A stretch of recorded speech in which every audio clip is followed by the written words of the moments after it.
Contoh kecil, bapak kalau istrinya masak keasinan, bapak pilih jujur apa pilih bijak?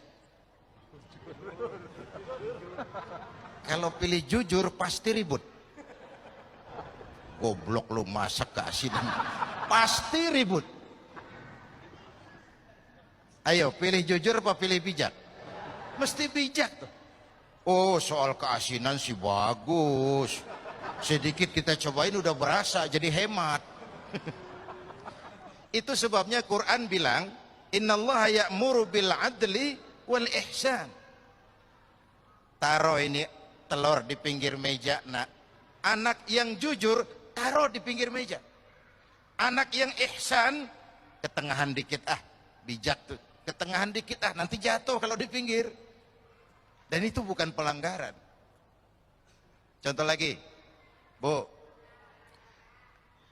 suami nyupir taksi, pulang kerja capek, panggil anaknya, nah tolong badan bapak diinjekin. Kata anaknya, nggak mau pak, itu kurang ajar. Nah coba lihat di sini, konteksnya kan beda ini.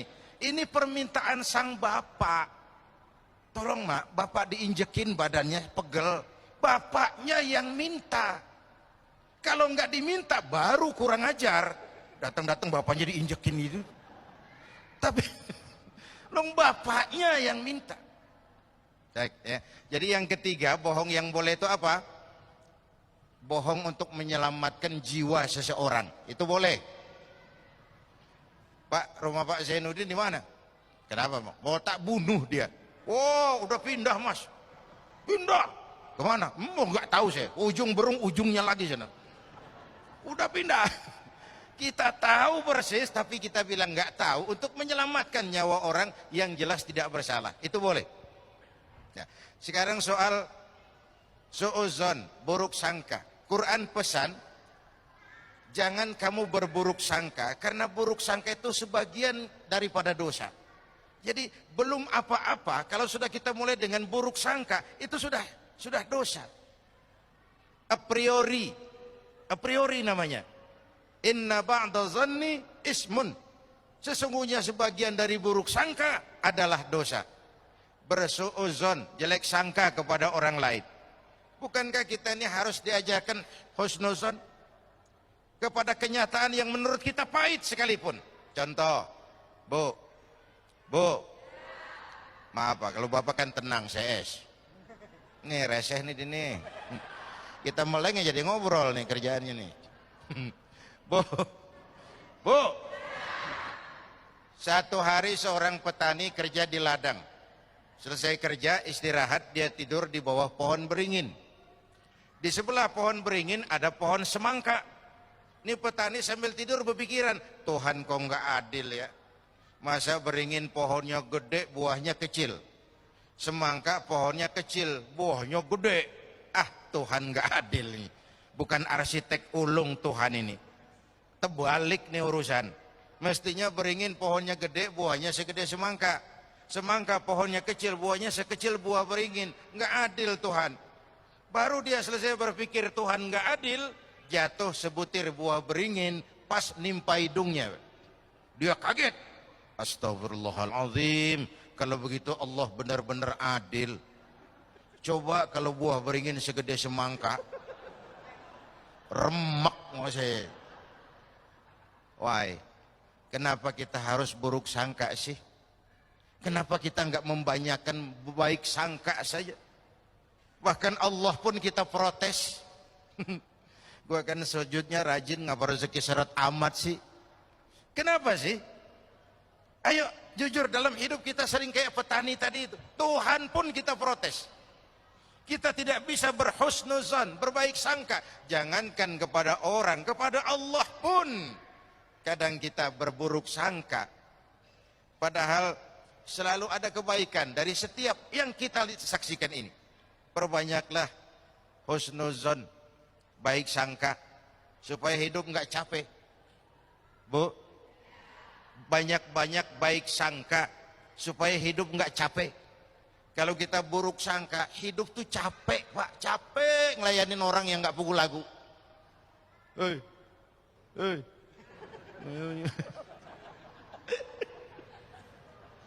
Aduh, speechless nih ngomong. Tomak dari bahasa Arab to mim ain, tomak diterjemahkan ke bahasa Indonesia menjadi tamak, serakah, rakus. Kalau dalam dunia sio itu simbolnya monyet. Monyet, coba lihat monyet, kasih pisang makan, penuh mulutnya, lemparin lagi, kakinya megang, kasih lagi, tangannya nyepel, mulut penuh, tangan megang, kaki megang, temennya sebelah dikasih, masih dirampas juga. Monyet. Itu yang bikin menghambat pemerataan pembangunan di Indonesia kan monyet-monyet serakah ini. Nah, puasa ini mengantisipasi sifat tomak itu dengan warok dan kona'ah, merasa cukup. Coba, ini kalau gini hari ini, apalagi 5:30 sebentar lagi nanti, kayaknya apa aja mau kita makan. Kayaknya kalau boleh orang lain jangan kebagian. Semua saja buat saya. Tapi nanti kena seteguk air sepotong roti selesai itu. Orang kaya, orang yang hidupnya cukup. Orang miskin, orang yang selalu merasa kurang. Itu tasawuf. Orang kaya, orang yang hidupnya cukup. Orang miskin, orang yang selalu merasa kurang. Maka sifat-sifat tomak tadi sudah digambarkan dengan hurufnya, Ustaz. Huruf to, mim, ain. Coba lihat. To tengahnya bolong. Mim tengahnya bolong. Huruf ain kalau berdiri sendiri, mulutnya nganga, perutnya gede. Oh, jadi orang tamak, mulutnya nganga, perutnya gede, bolong. Diisi seapapun nggak akan pernah cukup. Bu, itu yang Nabi isyaratkan. Lau anna libni Adam wadiyani min dhahabin labtagha lahu masalisan.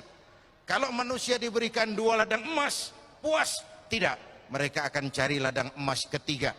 Tidak akan penuh mulut manusia kalau belum dijejali dengan tanah di balik papan. Di balik papan itu papan di baliknya. Itu namanya balik papan. Itu sudah dijejali tanah baru tenang hidupnya. Dalam konteks dengan puasa, saya memang pernah bilang, dunia pendidikan bilang pendidikan akan lebih berhasil kalau bersifat audio visual. Saya kira itu arahnya. Ngajar anak berenang, bawa ke kolam. Ngajar anak naik sepeda, berikan sepedanya. Ngajar orang cinta fakir miskin, rasain lapar. Nggak bisa kan ngajar orang berenang di teori doang. Ke kolam nggak pernah. Teori hafal, sekali terjun gaya batu. Nggak nimbul lagi. Nah, yang saya maksud audio visual dalam konteks puasa tadi. Oh, ya. Yang Sudah terakhir jelas, Ibu, ya? apa tadi ya? Ya. Bagaimana kiat agar bisa menjaga bulan lidah. Ramadan? Kiat menjaga lidah. Ya, sepanjang Ramadan banyak zikir, banyak baca Quran.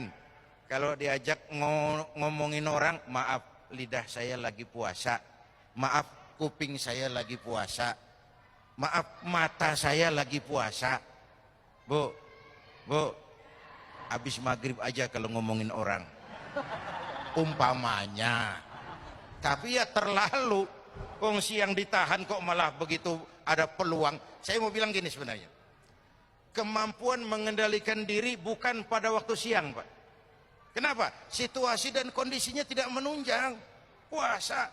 Tapi begitu maghrib, segalanya boleh, situasi dan kondisi memungkinkan, di situ kelihatan pengendalian diri itu. Apa terjadi pembalasan dendam? Mumpung boleh, semua sikat. Yang saya maksud tadi, kalau mau bohong, bukan berarti habis maghrib boleh bohong, bukan. Justru di situ peluang. Kalau sanggup tidak bohong juga, itu dahsyat. Itu dahsyat. Jelas, Bu? Ya, jangan pikir saya ngeri sugesti untuk bohong, tidak. Justru pengendalian diri sesudah maghrib pada saat situasi dan kondisinya mengizinkan. News, berita masih lebih tinggi sedikit dari infotainment. Berita, rakyat kita masih suka berita ternyata. Tapi bahwa ranking kedua diduduki oleh entertainment, ini juga menimbulkan keprihatinan. Barangkali secara ekonomis, karena entertain biasanya production cost-nya itu murah, ratingnya tinggi. Secara ekonomis ini menguntungkan. Lalu masyarakat kita memang senang dengan berita-berita tentang public figure, tentang selebritis. Setiap hari, pagi, siang, sore, tengah malam, dijadikan idola, dipuja, untuk kemudian juga dicela sekaligus. Bapak Ibu hadirin yang saya hormati, gejala ini di tengah kita masyarakat makin mengalami krisis figur, harus kita selamatkan. Harus kita berikan filter masyarakat kita ini, mana yang harus diidolakan, mana yang sekedar cukup dikagumi, diketahui, dikenal, selesai. Tapi anak-anak kita kan tidak ada filter, semua dicontoh. Karena orang senang biasanya nyontoh. Mau pantas mau enggak itu nomor 86 deh. Yang penting nyontoh dulu. Sampai di kampung saya anak-anak muda celananya pakai paku semua itu. Pakai rantai, padahal enggak kemana-mana, enggak show dia. Tapi memang orang cinta itu nyontoh. Nah dalam kaitannya dengan gosip tadi, dengan berita-berita yang tidak benar tadi, inilah yang harus kita jadikan sebagai filter di tengah-tengah masyarakat kita. Jangan sampai masyarakat kita dibentuk oleh entertain. Sekali lagi, kita percaya bahwa entertain ini memang membuka banyak lapangan kerja. Tapi jangan sampai masyarakat kita dibentuk oleh yang namanya entertain ini.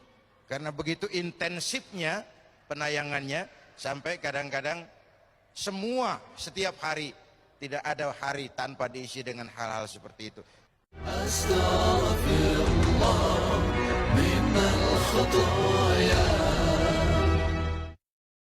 Assalamualaikum warahmatullahi wabarakatuh.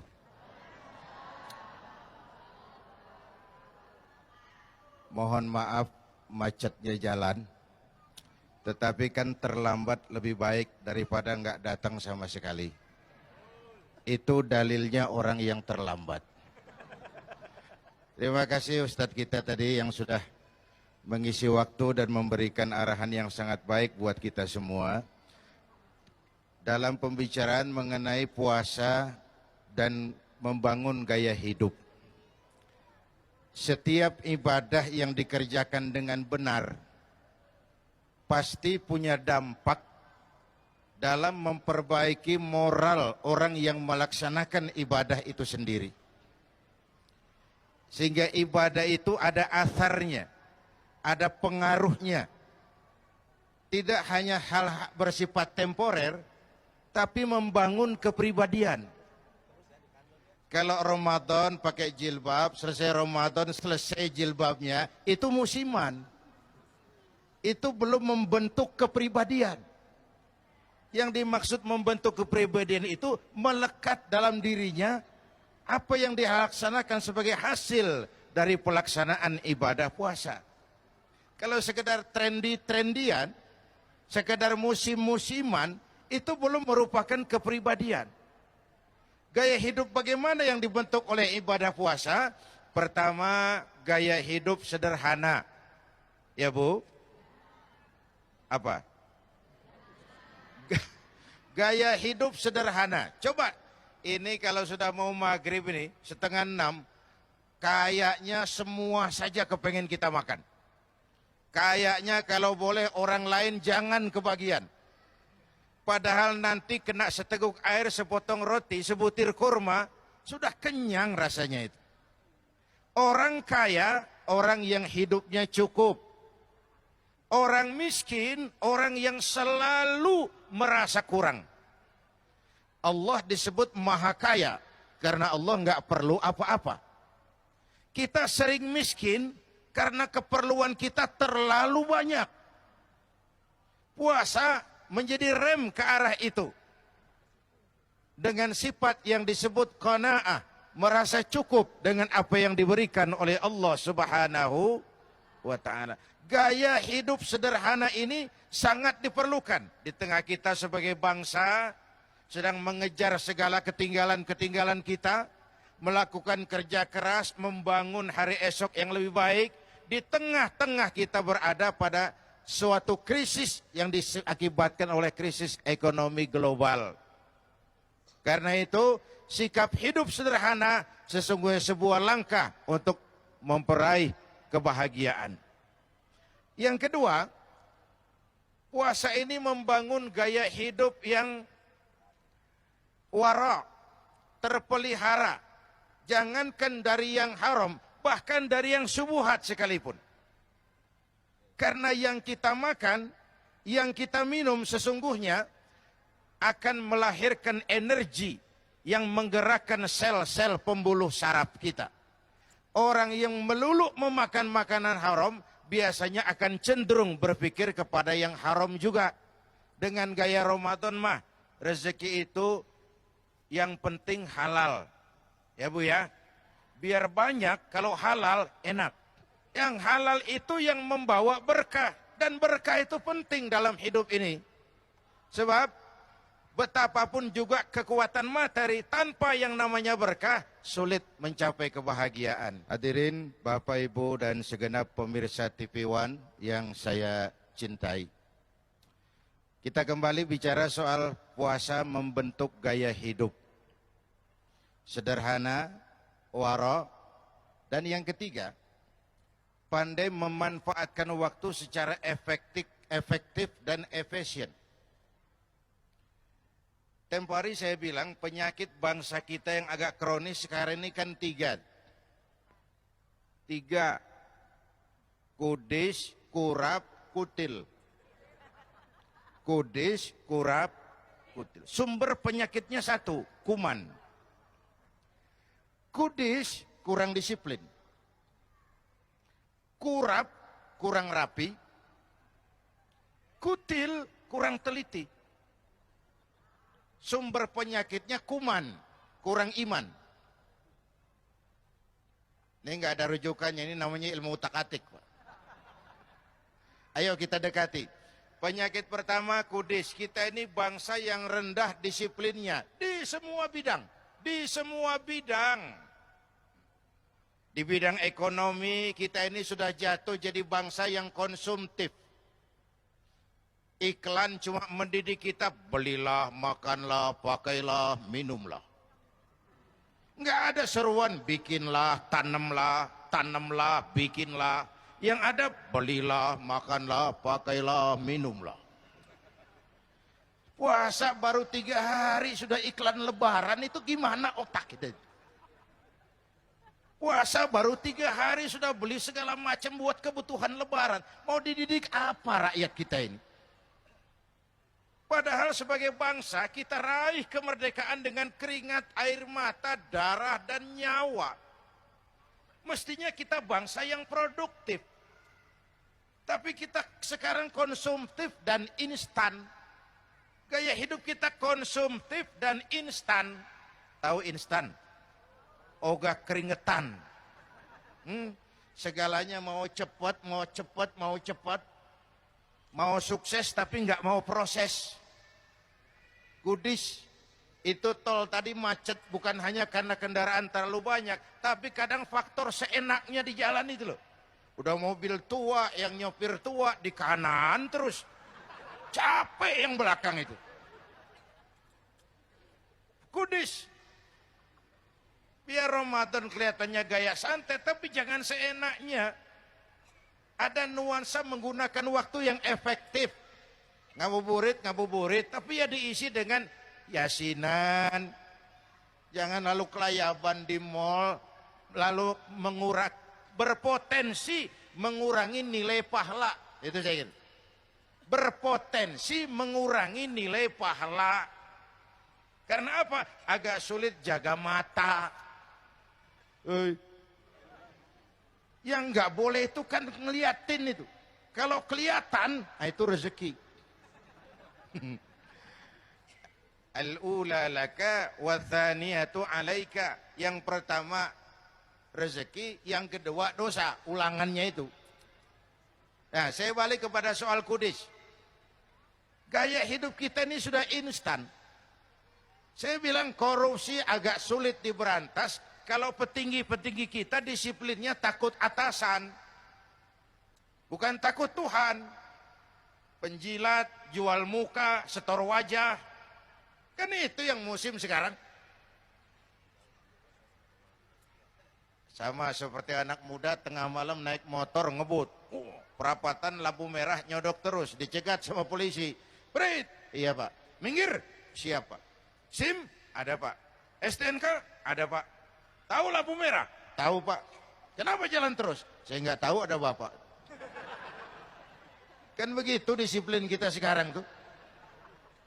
Itu kan disiplin takut atasan, bukan takut Tuhan.